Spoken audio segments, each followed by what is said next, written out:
So we are now coming to the end of 2022. And in this video, I'm going to share with you 5 habits that if you apply in 2023, you can expect 5 to 10x bigger and better results. I say bigger and better because primarily you want to focus on progress being better. Sometimes you're climbing the ladder of success and you realize it's against the wrong wall. So better is true progress. All progress starts by telling the truth.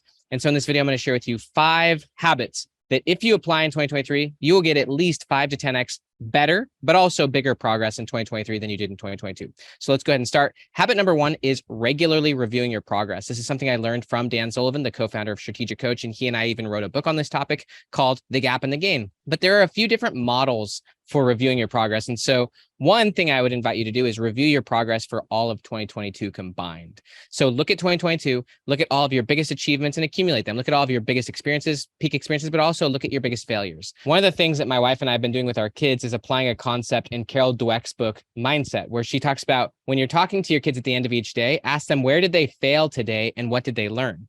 And so look at 2022 and also look at how did you fail? Where did you make mistakes? One thing that's beautiful about the research on future self is the idea that you're not the same person you were even 3 months ago. You're not the same person you were at the beginning of 2022. You know a lot of things that your former self didn't know. You made a lot of mistakes in 2022 that hopefully you've evolved out of, hopefully you've grown from, hopefully you've learned from. Dr. David Hawkins actually wrote a book called Power versus Force. It's one of the most seminal books on self-development, spiritual development, but he has created what he calls the map of consciousness. It goes from 20 on that scale up to 1,000, and anything below 200 on that scale is what he calls force. And basically that's when you're operating emotionally at a very low level. You've got feelings of shame or anger or honestly just frustration. And so when you're operating out of force, whether that's shame, fear, anger, you're ultimately creating negative outcomes in your life. The goal of that map is that people can become aware of it and they can evolve themselves mentally, emotionally, spiritually, and go up that scale hundreds of points.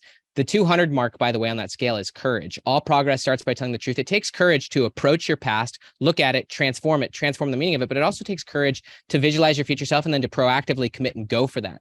The moment of courage is actually the moment of pure commitment. Actually, I love Dan Sullivan's 4 C's model. He says that there are 4 C's. First, you commit, then courage, then you build capability, then you have confidence. So you commit, and the moment of full commitment is courage. You're courageously striving to be your future self now. You're willing to fail. You're willing to try new things. And so ultimately, when you're reviewing 2022 as a whole, look at the biggest gains and aggregate it. Aggregate your progress and see where you made your biggest leaps, your biggest gains, but also where you had your biggest fails. It's okay to fail from a growth mindset perspective because you actually want to approach failure. You want to learn from mistakes. You want to continuously learn. And so where are the biggest failures you had in 2022 and what were your biggest learnings? Hopefully you had some big failures. If you didn't have big failures in 2022, then you weren't playing it big. Regularly review progress. You can do this for 2022 and you can look at your 2022 and assess it. But also every single week of 2023, take some time and just review your week. What were your biggest learnings? What were your biggest moves towards your future self? But also what were your biggest failures that you can learn from? If you're constantly reviewing your progress, then you are shaping the meaning and the narrative of your past in a really powerful way. From a psychological standpoint, in order to be happy in the present, you need 2 things. You need a very happy and useful past, something that you're continuously gaining wisdom from, but you also need a very exciting future.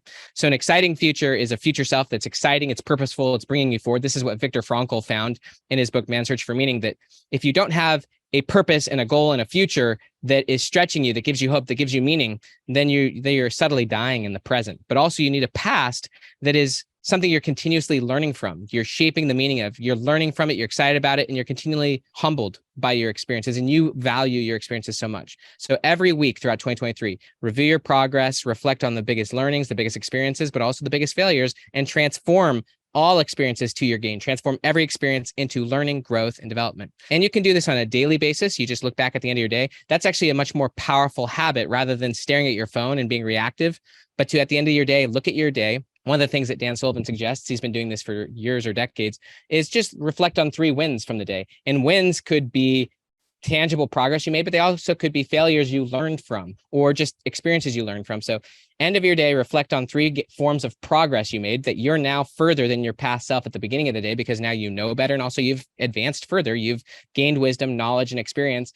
And then also set the 1, 2, or 3 biggest wins you'll achieve tomorrow so that you're designing your life, designing your day, and also you're setting yourself up for sleep. So that takes us to habit number 2, which is going much, much deeper into flow, designing your life, designing your day, designing your weekends around flow. Psychologically, there are two core forms of flow. There is deep focus flow, where you're deeply focused on what you're doing. This is where you're kind of zoning in. You're in the zone. Everything gets blocked out, and you're kind of having a narrowing of your vision. It's kind of a tunnel vision where you're just totally deep and you're going deeper and deeper and deeper. Very few people experience this type of flow in their work because they're getting constantly hit by pings and dings. They're constantly interrupting themselves, constantly distracting themselves. And so they're never actually experiencing flow. The average person experiences less than 5% of their day in flow, but also their level of flow is very shallow. Flow is an infinite well. You can go deeper and deeper and deeper, but in order to do that, you have to turn off all notifications. You've got to actually be committed to achieving one thing really well, going for depth, not shallowness, going for quality, not quantity. So rather than trying to accomplish 10 things in a single day, which would involve task switching constantly, which means you're going very shallow, you want to do one or two really important things, important, not urgent, and then design your day about going really, really deep. The deeper you go, the bigger the transformation. The deeper you go, the bigger the insights. The deeper you go, the bigger the innovation. This is why Bill Gates is famous for doing his famous Think Weeks, where he would disappear for like 2 weeks, read a bunch of articles, do a lot of thinking. And for years, that's where he came up with his biggest innovations. You can design your day around that level of focus flow. But also the second form of flow is just as important, if not even more important, which is recovery flow. A lot of research shows that if you're not detaching psychologically from work, meaning you're actually letting work go, putting yourself into a novel environment, opening yourself up, then you're never fully on and you're never fully off. You're never actually going deep. And also, because you're kind of bouncing from thing to thing to thing while you're working, you're going to do that same thing while you're not working. You're going to constantly be checking your email, constantly be on and off, never fully present, never fully deep. And so ultimately, you want to recover very well. You want to have flow-based recovery activities, such as connecting with family. The beautiful part about recovery flow is it's more expansive. It's kind of like taking a trip. I'm actually literally in Costa Rica as we film this for a 3-week trip. This is literally the only day that I'm choosing to work, just to film a handful of YouTube videos. When you're doing big forms of recovery, you start to see the forest for the trees, but also you see new angles of the forest. You see new options, new opportunities that you couldn't see if you're in tight focus. Actually, research shows that 16% of creative ideas happen while you're tightly focused at work. Most of them will happen while you're recovering. This is why you have aha moments while you're in the shower. But also a key aspect of recovery flow is setting yourself up for sleep, designing and committing to high quality sleep. I like what Ryan Holiday said in his recent book, Discipline is Destiny. He said it takes discipline to recover. It takes discipline to sleep. And so you want to set yourself up for at least 7+ hours of high quality sleep, because it's during your sleep that your brain transforms the most. It's during your sleep that if you focused a lot, if you learned a lot, then your brain is actually going to transform that learning into new insights. So rather than looking at your phone before bed, you actually have a true recovery, a true form of recovery where you're connecting with your family. You're having as high of quality and as high of interest and focus, as weird as that sounds, outside of work as you do inside of work, and you commit to high quality sleep. So that's habit number 2, is build your life, build your days, weeks, and months around focus and recovery flow. On a daily basis, it's about doing no more than 2 or 3 things very deep, and then fully unplugging, and then going into play mode, going into recovery mode, being your best self outside of work, and ultimately optimizing for sleep. You can do this on a weekly basis where you have pure focus days, and then you have pure recovery days. Maybe 2 or 3 days a week where there's just absolutely no work. You keep your phone away from your body for longer periods of time.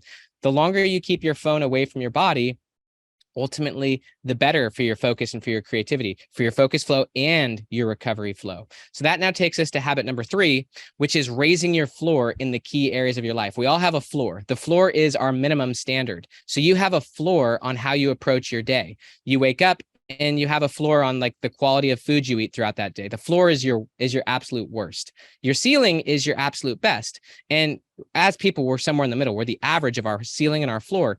Well, a key thing that very few people do is they actually raise their floor. Raising your floor means letting go of the activities and behaviors that you know are holding you back. So if you raised your floor, for example, on the amount of time you spent mindlessly wandering on your phone, maybe you'll go from 2 hours a day to 1 hour a day. You just raised your floor by an hour or by 50%. But if you raise your floor in the key areas which you know are holding you back, you will actually experience exponential results. Because let me give myself as an example. If I used my phone reactively and randomly for an hour less a day, and I replaced that with very high quality, for example, reading books or just recovery, I cannot predict the insights I'll get by reading those books rather than just sitting and mindlessly wandering. You want to actually apply the 80-20 principle when it comes to input. 80% of your inputs should be education, 20% should be entertainment, and also the quality of your inputs determines the quality of your outputs. And so if you're constantly consuming low level or low quality, low frequency information, then that's shaping your mental model. It's shaping your goals. And generally, if you're that kind of person where you're consuming low level information, then you're not going to have a big vision for your future self. You're going to have very low level visions for your future self. So if you eliminate that, you raise your floor in terms of the quality of the information you consume, also the quantity. Raise your floor so you're consuming less unless it's better. Better books, better information, better podcasts, etc. But everything you consume in is of higher and higher quality. You're raising your floor on the quality of information you consume, the quality of food, also the quality of people, the quality of experiences. How you do anything is how you do everything. And this is what the floor is all about. The floor is your actual standard as a person. If you have a really low floor, then what that means is you actually have a very low standard, and your standard is another aspect of your identity. Your identity and your standard are one and the same. So when you raise your floor, you've just raised your standard, which is raising your identity. So if you raise your floor in terms of the information you consume, remove information that is conflicting to your future self, remove any information or any terms of people, experiences, food, etc., and even behaviors and habits. So as an example, what does your floor look like in the morning? When you wake up, do you immediately start checking social media? Is your floor really low immediately from the start? Or do you wake up with a designed day and you start really well? You start straight from flow. You get yourself into a flow state. Obviously, evening and morning routine would dictate in a lot of ways the momentum you have. If you go to bed with commitment to sleep, and if you've already kind of visualized and mapped out your day and made commitments, this is another beautiful thing, by the way, which is, and raising your floor is another way of saying committing to a higher level. Your identity is what you're most committed to. Your identity is your standard. Your identity is your floor. So regularly when you go to bed and you're committing to go to sleep, go to bed with the commitment of what you are going to accomplish tomorrow as your future self. It shouldn't be more than 2 or 3 things, but it's about depth. Watching yourself make and keep commitments is a big aspect of raising your floor. So if you commit that you're going to, for example, if you're a writer, wake up and write 2,000 words or focus for 2 or 3 hours, and you do it, then you've just built confidence, because confidence comes from making and keeping commitments to yourself. Confidence is another word for self-trust. And so ultimately, a big aspect of raising your floor is about making and keeping commitments to yourself, which raises your standards, raises your subconscious, what Gary Cady would call your deserve level. We all have a subconscious that tells us what we believe we deserve. As Dr. David Hawkins would say, your unconscious will only allow you to have what you believe you deserve. And that has everything to do with your unconscious and your emotions. This is why all progress starts by telling the truth. This is why when you raise your floor, your ceiling actually goes up exponentially. If you rose your floor and eliminated low quality stuff and replaced it with higher quality stuff, and it was more related to your future self, more related to your goals, your vision for your future self would go up by 5 to 10x. You don't expand your ceiling by just thinking bigger, although that helps. You do it by raising your floor, raising your integrity, removing the low quality stuff that's honestly keeping your thinking, keeping your subconscious down. As you raise your floor, and then as you replace it with higher and higher quality inputs, people, and experiences, and making commitments that you will actually follow through and achieve things, your vision for your future self will go through the roof. And so your view of your future self will get bigger and bigger, and you'll get better and better at making bigger commitments and then courageously chasing those commitments. And that's where you'll develop capability and confidence that will blow people away. You can actually grow more in a year than most people do in a decade by raising your floor, by making commitments and following through, and then doing it every single day, going for depth, not shallowness, actually being in a flow state, not being reactive and distracted like the masses. Most people are not in flow. Most people, they wake up distracted. They've got a really low floor, very low ceiling as well, because their floor is so low, and they're just scraping surfaces reactively. They're jumping from thing to thing, experiencing very little flow, very little high level quality, sleep, and recovery. But you can train your brain to transform every night when you sleep. You do that by going through deep focused work where you're really challenging yourself to learn something, and then you fully recover. And while you're sleeping, your brain processes it. Also visualizing your future self at night, and then making commitments the night before and following through with them, putting the important before the urgent, and having a really high ceiling of momentum first thing in the morning. If you start your day with a massive ceiling and you're proactive, not reactive, you're focused on the important, not the urgent, then all of a sudden you've got a really high ceiling in the beginning, and your life is about simplicity, not about complexity. So number 3 is about raising your floor in all aspects of your life. This is how you transform your identity. This is how you transform your ceiling. This is how you transform your subconscious. Number 4 comes from a book that I read in 2022 called Go for No. Yes is the destination, but no is how you get there. This is about making power moves towards your future self. It's literally about going for no. So this is a way that you actually make massive strides towards your future self. You go for bigger and bigger no's, and then eventually you learn how to make those no's your standard. As an example, I know someone who is a public speaker, And like, let's just say that their speaking fee is 10 grand. Well, if they wanted to go for no, they'd start saying their fee is 25 or 30 or 40 grand, and they're getting no's. They're getting no and no and no and bigger no's. You could go for no in any such way. You could pitch yourself to a new job or for a new position or for a raise. You could go for no on all sorts of things, but you want to go for many, many no's and bigger no's.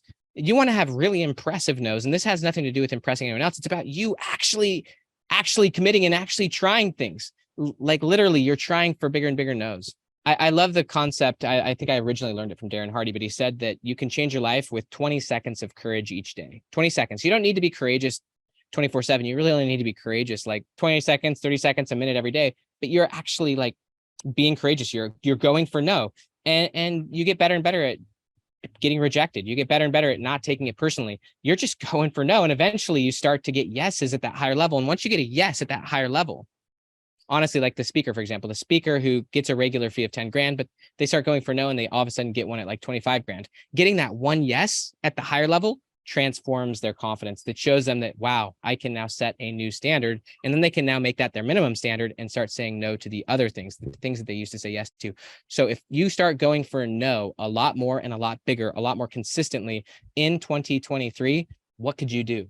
So I'm going to cover the first four, and then I'm going to share with you the fifth and final. The first one is review your progress regularly, transform every experience into what Dan Sullivan would call gain. But literally, you're reflecting on your biggest learnings, but also your biggest failures. And hopefully you're having bigger and bigger failures, to use Carol Dweck's research.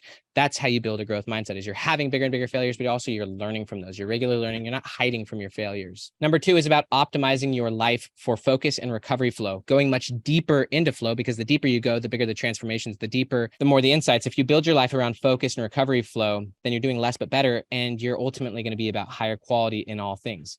Number three is about raising your floor, which is raising your standard and ultimately raising the standard and the quality of everything you put in, but also the quality of everything you do. And that includes everyone you're around. Number four is about going for no. Going for no means you're like literally pushing the ceiling. You're striving for really big opportunities, and you're very comfortable getting rejected regularly. And if you're not getting rejected regularly, then that means you're not actually going for it. So hopefully you're going for no in a massive way. And hopefully you're getting lots of really bigger and bigger rejections. And ultimately you're going to have a breakthrough where some of those are going to turn out to be yeses, which you never would have gotten if you weren't going for no. The fifth and final habit to having a 10x year in 2023 is about connecting more with God and with your family. This is about you putting first things first. This is about you connecting to your higher power and you ultimately connecting with your family.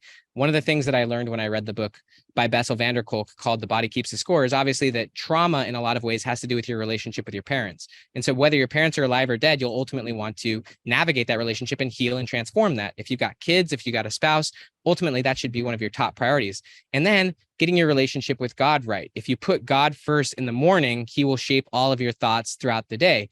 I myself am an absolute believer in God. I pray even before I make a video like this. I pray morning, noon, and night. I pray throughout the day because I know that there is a higher power. And if I'm aligned with that, then infinite things become possible for me. So ultimately, at the end of the day, part of my meditation, visualizing my future self, is about connecting with God, asking for big things, and ultimately learning how to grow closer to God so that I become connected to all things. And so that my priorities become clear and clear, higher and higher. The more I connect with God, the more my future self expands. The more I connect with God, the more my past self is transformed. And I'm just humbled and blown away by life, but also anything becomes possible. Anything and everything becomes possible. Habit number 5 is about first things first, connecting with your higher power, putting your higher power first, and ultimately putting your family first and second. Like if these things are out of whack, then all else is for naught. But if these things are in place, then you will have so much clarity, so much simplicity, and you will be ultimately making bigger and bigger gains towards your future self, and anything becomes possible to you. So those are the 5 habits that if you approach in 2023, your future self will 10x. You could have a 10x year. I'm confident I'm going to have a 10x year towards my future self in 2023. I'm going to achieve and transform at least 10 times as much in key areas as I did in 2022. And I invite you to do the same. Down below, you can get access to a private webinar that I've just created. It's only available for the first few end of 2022 and beginning of 2023. Sorry, I'm sweaty. It's so hot out here, but it's amazing. I'm loving it. Have a beautiful day. Please subscribe if you liked it. Talk to you soon.